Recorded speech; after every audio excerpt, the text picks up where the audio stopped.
We'll begin in Abuja, where President Muhammadu Buhari has addressed the nation in commemoration of June 12 Democracy Day.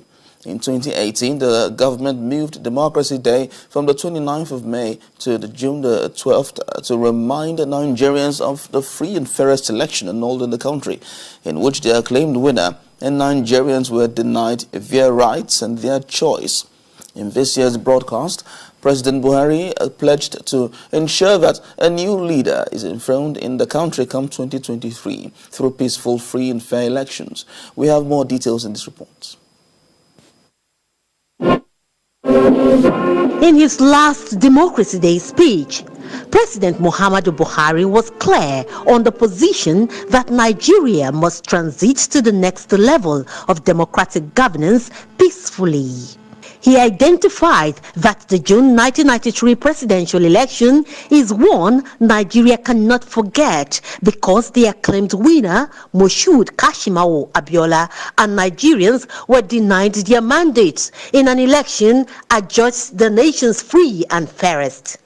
He wants that same transparent pattern maintained in the conduct of the 2023 general election. By June 12, 2023, exactly 1 year from today, you will already have a new president. I remain committed and determined to ensure that the new president is elected through a peaceful and transparent process. It is important for all of us to remember that June 12, 2023 will be exactly 30 years from 1993 presidential elections.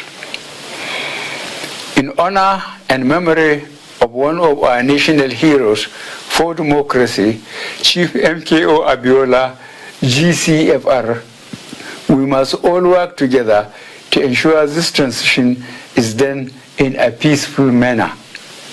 I am hopeful that we can achieve this. The signs so far are positive. President Muhammadu Buhari warned politicians to step away from the do-or-die desperation politics, often peddled through inflammatory comments and violence, to ensure a peaceful transition. We must all remember democracy is about the will of the majority. There must be winners and losers.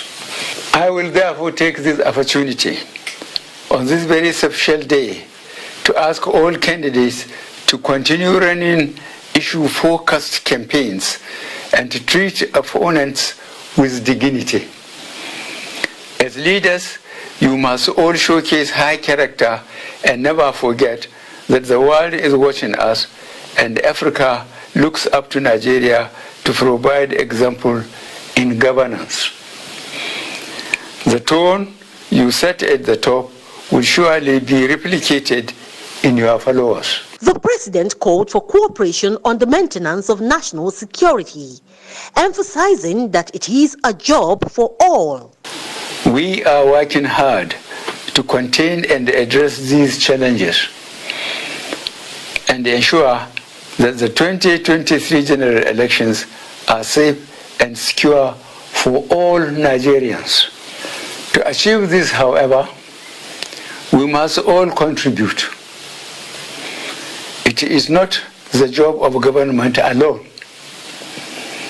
I ask all citizens to support and cooperate with our security agencies by reporting any suspicious characters and activities to law enforcement agencies. We can only have a safe country if we are able to prevent crime not after the crime has been committed. On this special day, I want us all to put all victims of terrorist activities in our thoughts and prayers. I am living daily with the grief and worry for all those victims and prisoners of terrorism and kidnapping. I and the security agencies are doing all we can to free those unfortunate countrymen and countrywomen safely. For those who have lost their lives, we will continue to seek justice for their families against the perpetrators. For those currently in captivity, we will not stop until they are freed and their kidnappers are brought to justice. He added that the nation's security structures are being reformed, with cybersecurity and surveillance being upgraded to track and trace criminals. According to the president, defense assets procured 3 years ago have arrived in the nation and are being deployed alongside new personnel across the country. He promised to secure Nigerians from enemies from within and outside the country, but sought the cooperation of all to build a peaceful and prosperous nation. Jacqueline Ogo, TVC News, Lagos. Well, to some good news now. At least 11 victims of the attack on an Abuja-bound Kaduna train on the 28th of March have regained their freedom after more than 2 months in captivity. Although the Kaduna state government is yet to confirm the reports, a relative of some victims, Abdulaziz Atta, confirmed it to TVC News. Mr. Atta, however, did not comment on the situation that led to their release from captivity. Among those who regained their freedom are 6 females and 5 males. Insecurity in the ECOWAS region has led to several debates among members of the regional parliament about possible solutions to the menace. Some members of ECOWAS Parliament who spoke with TVC News on the sidelines of the ongoing first extraordinary session for 2022 say security and stability within Nigerian borders is key to ending insecurity in the West African sub-region. Moyo Thomas reports. Insecurity is one of the major challenges impeding Nigeria from meeting her development goals.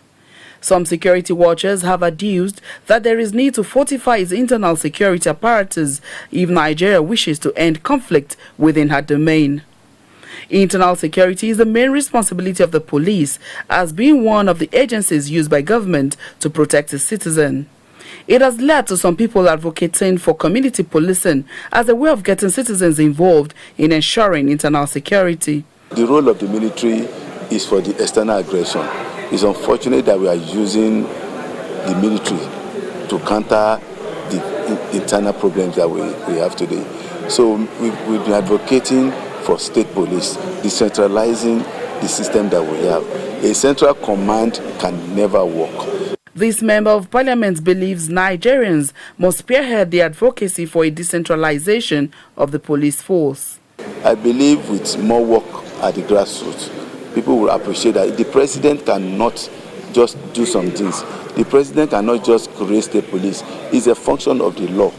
Legislation must be made to create it. But not all members of parliament agree with this stand. The community policing will not solve the problem.